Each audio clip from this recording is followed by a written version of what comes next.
बिस्मिल्लाहिर्रहमानिर्रहीम। अस्सलाम वालेकुम नाज़रीन इकराम, मैं हूं मखदूम शहाबुद्दीन और आप देख रहे हैं मेरा फेसबुक और यूट्यूब चैनल। उम्मीद करता हूं आप सब लोग बखैर आफियत होंगे और जहां भी होंगे अपने अहले खाना समेत खुश भी होंगे और महफूज भी। नाज़रीन इकराम, इस वक्त पाकिस्तान में लाकानूनियत का राज है। इस वक्त पाकिस्तान को सरजमीन बेआइन बना दिया गया है और यूं लग रहा है कि एक मरतबा फिर पाकिस्तान तहरीक इंसाफ के खिलाफ एक बदतरीन क्रैकडाउन की तैयारी की जा रही है। इमरान खान साहब पर संगीन तरीन मुकदमा, उसके बाद आप देख लें पाकिस्तान तहरीक इंसाफ पर पाबंदी की बातें, पीटीआई को किसी भी किस्म का कोई जलसा या रैली निकालने की इजाजत ना देना, ये सिस्टम की तरफ से कुछ बड़े वाज़े इंडिकेटर्स हैं।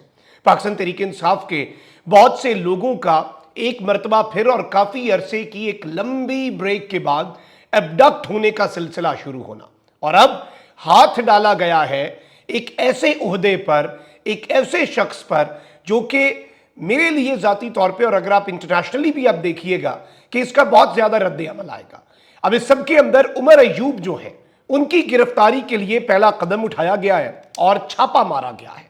यह अचानक आखिर हो क्या रहा है, ये नुक्ता समझना ज़्यादा ज़रूरी है कि आखिर इस वक्त चीज़ें किस तरफ को जा रही हैं। वहीं दूसरी जानिब अदलिया में मुदाखलत पर जस्टिस मलिक शहजाद, जो कि सुप्रीम कोर्ट आए हैं, हाई कोर्ट के चीफ जस्टिस थे लाहौर हाई कोर्ट के, सुप्रीम कोर्ट आए हैं। काजी साहब ने बाकी सुप्रीम कोर्ट आने वाले जजेस के केसेस तो फिक्स किए, लेकिन जस्टिस मलिक शहजाद का भी डेब्यू नहीं हुआ। जस्टिस मलिक शहजाद के खिलाफ एहतजाज हो रहे हैं, उनके पुतले जलाए जा रहे हैं, उनकी बेटी का 2 साल पुराना केस खोला जा रहा है। लेकिन जस्टिस मलिक शहजाद की एक बहुत बड़ी और दबंग तकरीर ने पूरा मंजरनामा पलट दिया है और अदलिया में मुदाखलत पर, सुप्रीम कोर्ट में मुदाखलत पर, अब वो चूंकि सुप्रीम कोर्ट ऑफ पाकिस्तान के जज हैं तो सुप्रीम कोर्ट में मुदाखलत का उन्होंने आज बाज़ाब्ता ऐलान कर दिया है। ये तकरीर आज बरोज एतवार अब तक की सबसे बड़ी खबर है। इसके साथ ही साथ इमरान खान साहब और मुक़तदरा के दरमियान मुज़ाकरात, साबिक सदर आरिफ अलवी जो हैं उनके अहम तरीन स्टेटमेंट ने और अहम तरीन अनाउंसमेंट ने भी मंजरनामा थोड़ा बदला है। मैं सारी चीज़ें एक एक करके आपके सामने रखता हूँ। अगर अभी तक आपने इस वीडियो को लाइक नहीं किया तो लाइक ज़रूर कर लें, क्योंकि हमारे चैनल्स को रिपोर्ट किया जाता है। बहुत से लोग हैं जिन्हें हमारा तर्ज सहाफ़त पसंद नहीं। यह असर ज़ाहिर इस तरह से होगा कि आप इस वीडियो को लाइक करें और ज़्यादा से ज़्यादा कॉमेंट्स करें। सबसे पहले नाज़रीन इकराम, इस वक्त जो सूरत हाल है आपको पता है कि पोलराइजेशन तो उरूज पर है, लेकिन इस वक्त निज़ाम के करता धरता बात तो यही करते हैं कि जी हम मुल्क को ठीक करना चाहते हैं, हम स्टेबिलिटी लाना चाहते हैं, हम इस्तेहकाम लाना चाहते हैं, हम इकॉनमी ठीक करना चाहते हैं, लेकिन ये सारे के सारे रास्ते कैदी नंबर 804 से होकर जाते हैं। इस चीज़ को शायद वो रियलाइज़ नहीं करते, और अगर रियलाइज़ करते हैं तो इसे फिर जानबूझकर या अनजाने में पता नहीं क्यों लेकिन इग्नोर किया जा रहा है। अब आप यही देख लें कि मुशाहिद हुसैन सैयद साहब हैं और इंतहाई पाकिस्तान के मामलात को समझने वाले, डिफेंस के मामलात और इंटरनेशनल इश्यूज और इंटरनेशनल रिलेशंस को समझने वाले सेनेटर्स में इनका शुमार होता है। अब इन्होंने एक बहुत बड़ा इंकशाफ किया है कि मैं जहां भी जाता हूं मुझसे सब यही पूछते हैं कि कैदी नंबर 804 क्या कर रहे हैं। सब इस बारे में फिक्रमंद हैं। ये अब एक बैनुल अक़वामी मामला बन चुका है और अब इस पर पूरी दुनिया से आवाजें आ रही हैं। कब से कह रहे हैं कि मुल्क में सरमायाकारी आएगी, लेकिन आ नहीं रही, क्योंकि जब तक मुल्क में सियासी इस्तेहकाम नहीं आता उस वक्त तक सरमायाकारी नहीं आएगी। पूरी दुनिया की नजरें अगर किसी पर लगी हैं, चाहे वो वेस्ट है, चाहे वो गल्फ है, या चाहे वो पाकिस्तान का हमसाया मुल्क चीन है, सबकी नजरें एक चीज एस्टैब्लिश हो चुकी है। ये फैक्ट अब किसी से ढका छुपा नहीं रहा कि ये सब कुछ जो है हर तरफ सिर्फ एक ही चीज हो रही है, एक ही बात हो रही है, और वो है कैदी नंबर 804। अब अमेरिका में एक तकरीब हुई है, उसमें इमरान खान साहब के जो साथी हैं शहबाज गिल साहब, जो कि अब ऑब्वियसली इमरान खान साहब को यूट्यूब पर रिप्रेजेंट करते हैं, उन्होंने कहा कि इमरान खान को जिस जगह पर रखा गया है वहाँ 24 घंटों में इंसान टूट जाता है कि कुछ भी लिख कर वो बंदा दे सकता है, लेकिन ये इमरान खान का अज़्म है जो इमरान खान साहब को साबित कदम रखता है। अब ये बात नाज़रीन इकराम इस वक्त बहुत ज़्यादा कम्युनिकेट की जा रही है। इवन पाकिस्तान तहरीक इंसाफ के कुछ रहनुमाओं ने कहा कि हमने भी जेलें काटी हैं, गर्मियों में भी जेलें काटी हैं, फस्तायत में भी जेलें काटी हैं, लेकिन खान साहब को एक्स्ट्रा ख़राब हालात जो हैं उनके अंदर रखा गया है और इमरान खान साहब के लिए मुश्किलात बढ़ाई जा रही हैं, लेकिन वो टूटने का नाम नहीं ले रहा। और मैं आपको ये बता दूं, इमरान खान टूटेगा भी नहीं। ये सबसे बड़ी इस सिस्टम की ख्वाहिश रहेगी कि इमरान खान को किसी भी तरीके से तोड़ा जा सके। और यही वजह है कि सिस्टम जो है वो बौखलाहट का शिकार है, और इस बौखलाहट में वो कुछ ऐसे काम कर रहे हैं जिसका इमरान खान को नुकसान हो या ना हो, लेकिन सिस्टम को, इदारों को, निज़ाम को, हर चीज को, मुल्क की मईशत को, मुल्क के अंदर इस्तेहकाम के प्रोसेस को, हर चीज को नुकसान हो रहा है। इमरान खान साहब के खिलाफ मोहतरमा मरियम नवाज शरीफ साहिबा जो हैं, जो कि टिकटॉकर वजीर आला हैं पंजाब की, अनफॉर्चुनेटली मरियम नवाज शरीफ साहिबा जो हैं, उन्होंने जो संगीन तरीन मुकदमे की मंजूरी दी है, ये इस जानिब इशारा है और ये एक इंडिकेटर है कि सिस्टम जो है वो चीज़ों को ठीक नहीं करेगा और मामलात जो हैं वो उसी तर्ज पर ऑपरेट होंगे, उसी तरीके से चीज़ें चलेंगी जिस तरह से ये चलती आई हैं। अब एक दो और डेवलपमेंट्स मैं आपके सामने रख दूं। एक तो इमरान खान साहब के काफिले में एक बड़ी शमूलियत हुई है। साबिक वजीर आजम आज़ाद कश्मीर सरदार अब्दुल क़य्यूम नियाज़ी से साबिक सदर और वजीर आजम आज़ाद कश्मीर सिकंदर हयात मरहूम जो है, उनके बेटे सरदार तारिक हयात ने मुलाकात की। सरदार तारिक हयात पाकिस्तान तहरीक इंसाफ में शामिल हो गए और इस मौके पर इमरान खान की फौरी रिहाई का मुतालबा भी किया, इमरान खान की तस्वीर भी उठाई।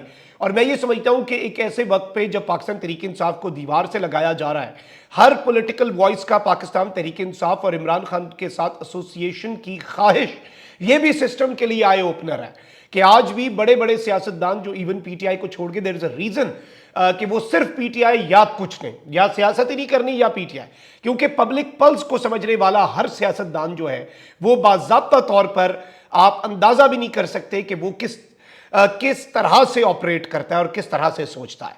अब एक और काम ये हुआ है नाज़रीन कराम के ऑपोजिशन लीडर एक ऑफिशियल ओहदा है। ऑपोजिशन लीडर आपकी पार्लियामान में देखें दो ही बड़े ओहदे हैं।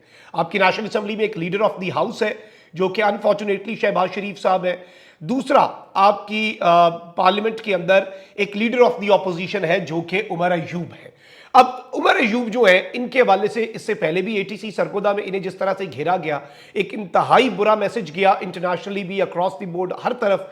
अब जी मियां वाली पुलिस उमर अयूब को गिरफ्तार करने इस्लामाबाद पहुंच गई। लकीली उमर अयूब जो है वो घर पे मौजूद ना होने के बायस गिरफ्तारी से बच गए। यानी ये अच्छा ही हुआ, वरना मुझे अब ये नहीं समझ आ रही, नॉर्मली तो किसी एमएनए को भी अरेस्ट करने के लिए आपको नेशनल असेंबली से रुजू करना पड़ता है। तो इसमें अब मुझे नहीं पता स्पीकर कहां पर खड़े हैं, क्योंकि इंसदाद दहशतगर्दी अदालत सरगोदा ने उमर अयूब जो है उनके वारंट गिरफ्तारी जारी की हैं। और इस सब के अंदर इस्लामाबाद और मियां वाली पुलिस जो है उसने उमर अयूब साहब के घर के ऊपर छापा मारा, और ये अनफॉर्चुनेट चीज है। और ये एक इस जानिब मैसेज है कि अब पाकिस्तान तहरीक इंसाफ एक नए क्रैकडाउन, एक इंटेंसिफाइड क्रैकडाउन के लिए मेंटली रेडी हो जाए। अब जरा आगे बढ़ते हैं। जस्टिस मलिक शहजाद के बड़े खड़ाक के ऊपर तो आता हूं। उन्होंने एक तकरीर की है और ये तकरीर इस सिस्टम के लिए एक आई ओपनर भी है, और सिस्टम के चेहरे के ऊपर जिस तरह से लाकानूनियत है उसके चेहरे के ऊपर एक जन्नाटेदार थप्पड़ भी है। लेकिन पहले आरिफ अलवी साहब की बात कर लेते हैं। आरिफ अलवी साहब चूंकि सदर मुमलिकत रहे हैं, commander in chief of the armed forces रहे हैं, मौजूदा chief of the army staff से उनकी मुलाकातें रही हैं, साबिक आर्मी चीफ जनरल बाजवा से उनकी मुलाकातें रही हैं। He has facilitated a lot of meetings with general Bajwa after Imran Khan sahab was ousted from his prime minister's office. उन्होंने उसके बाद मुलाकातें भी बहुत ज़्यादा अरेंज की और बहुत सी चीज़ें हुई। तो आरिफ अलवी साहब एक बड़े इंपॉर्टेंट प्लेयर हैं। अब आरिफ अलवी साहब की तरफ से एक मैसेज है, और वैसे मुझे ये लगता है कि इमरान खान कभी भी अपनी ज़ात के लिए इंतकाम नहीं लेगा। ये चीज़ मैं भी आपको ये कंफर्म कर सकता हूं, जितना हम इमरान खान साहब को जानते हैं। अब यही देखें, भूख हड़ताल की बात कर रहे हैं कि मुझे इंसाफ नहीं मिल रहा, लेकिन साथ कह रहे हैं कि मुल्क के अंदर दहशतगर्दी के खिलाफ ऑपरेशन जो है इसमें इस्तेहकाम, उसके हवाले से एपीसी में हम शिरकत करेंगे। हम इन जमातों के साथ बैठ के पानी पीने के रवादार नहीं, लेकिन उस ऑल पार्टीज कॉन्फ्रेंस में हम शिरकत करेंगे, क्योंकि इमरान खान के लिए जहां पर मुल्क आएगा वो अपनी सियासत को पीछे रख देगा। वो अपने सियासी मफाद को दाव पर लगाकर मुल्की मफाद जो है इमरान खान हमेशा उसे चुनेगा। कि यही फर्क है इमरान खान और नवाज शरीफ में, इमरान खान और जरदारी में। उनके लिए अपना सियासी मफाद मैटर करता है। अब आरिफ अलवी साहब ने बड़ा इंपॉर्टेंट मैसेज दिया है, इसे अनाउंसमेंट समझ लें, एस्टैब्लिशमेंट को एक मैसेज समझ लें कि अब भी वक्त है तबाहकुन जिद और नफरत छोड़ें, अमन और इंसाफ की तरफ कदम बढ़ाएं। यानी तबाहकुन, नफरत और जिद को आपको छोड़ना होगा। कैदी नंबर 804 की तरफ से मैं वादा करता हूं कि बदला नहीं लेगा, दरगुजर करेगा और मामलात का हल निकल आएगा। यानी एक बड़ा क्लियर कट मैसेज जो है वो आरिफ अलवी साहब ने पाकिस्तान की मुक्तदरा को दिया है। इसके साथ साथ जस्टिस शहजाद मलिक साहब जो हैं दबंग, लाहौर हाई कोर्ट के चीफ जस्टिस, उन्हें किसी वजह से काजी साहब जो है वो सुप्रीम कोर्ट ले आए। ان کے کیسز بھی فکس نہیں کیے جا رہے. ان کے والے سے ایک جعلی لیٹر بھی سامنے آیا کہ جی وہ خود کہہ رہے ہیں میں نے کیسز میں نہیں بیٹھنا, ابھی فی الحال جوڈیشل ڈیوٹیز جو ہیں میں نہیں چاہتا ابھی, لیکن وہ جعلی لیٹر تھا. اس وقت ججز نشانے پر ہیں. جسٹس شہزاد ملک صاحب کے خلاف ایک دن 2 سال ہو گئے ہیں جی اس واقعے کو کہ ان کی مبینہ طور پر بیٹی کی گاڑی کے نیچے کوئی بندہ آ کر مر گیا. میں ہمیشہ سے یہ سمجھتا ہوں کہ دیکھیں اگر تو یہ ایسا ہوا ہے تو ان کی بیٹی کو سزا ملنی چاہیے, کوئی بھی قانون سے مبرہ نہیں ہے. لیکن یہ گڑا مردہ کیوں اکھڑا اور یہ ایشو جو ہے یہ کیوں ری سرفیس ہوا, اور اس کے بعد ان لوگوں کو کس نے اجازت دی کہ سپریم کورٹ سے چند منٹ کے فاصلے کے اوپر یہ سپریم کورٹ کے ایک جج کا پتلا تک نظر آتش کریں. اس کے بعد اسلام آباد ہائی کورٹ کے اندر یہ کیس بھی لگ گیا عامر فاروق صاحب کی عدالت میں. اس عدالت کے اندر آئی جی نے آ کر بتا دیا 2 سال سے تحقیقات نہیں ہوئی, اب ہم نے تحقیقات کر لی ہیں. یہ سب کچھ اس لیے ہے کہ جسٹس ملک شہزاد جو ہے انہیں سپریم کورٹ میں اپنے ڈیبیو سے پہلے ہی مینج کر لیا جائے, سیٹ کر لیا جائے. لیکن جسٹس ملک شہزاد جو ہے انہوں نے سسٹم کے نٹ بولٹ کسنے کا چونکہ فیصلہ کر لیا ہوا ہے, تو آج انہوں نے ایک تقریر کی ہے, میں ان کی تقریر سن رہا تھا. اب یہ کلپ آیا ہے, یہ بڑا امپورٹنٹ ہے. اس میں وہ کہتے ہیں کہ مولوی تمیز الدین کیس سے لے کر آج عدلیہ میں اسٹیبلشمنٹ کی جا رہی ہے, جو کہ قابل افسوس ہے. یعنی اس وقت سے عدلیہ کے اندر مداخلت جاری ہے مولوی تمیز الدین کیس سے, اور آج کے دن تک جاری ہے. لیکن مجھے خوشی ہے کہ اب ججز بغیر کسی دباؤ کے اس کے خلاف کھڑے ہو گئے ہیں, اور مسئلہ اس وقت جو سپریم کورٹ میں ہے انہوں نے کہا وہ عدلیہ میں اسٹیبلشمنٹ کی مداخلت ہے. یعنی انہوں نے یہ کہہ دیا ہے کہ سپریم کورٹ آف پاکستان کے اندر بھی جو مداخلت ہے وہ اس وقت کی جا رہی ہے اسٹیبلشمنٹ کی طرف سے. This is big, this is important and symbolic, کیونکہ ججز کو پریشرائز کیا جا رہا ہے, نشانے پہ لایا جا رہا ہے, تاکہ فل کورٹ سے پہلے یہ ججز کو میسج دیا جا سکے کہ آپ بھی سیدھے ہو جائیں ورنہ آپ کے ساتھ بھی یہ ہوگا. لیکن جو ڈٹ گیا وہ ڈٹ گیا, وہی بات ہے جو ڈر گیا وہ مر گیا والے کی مصداق نا. تو جسٹس ملک شہزاد جو ہیں وہ بھی ڈٹ چکے ہیں. اپنا بہت خیال رکھیں. اللہ نگہبان. پاکستان زندہ باد.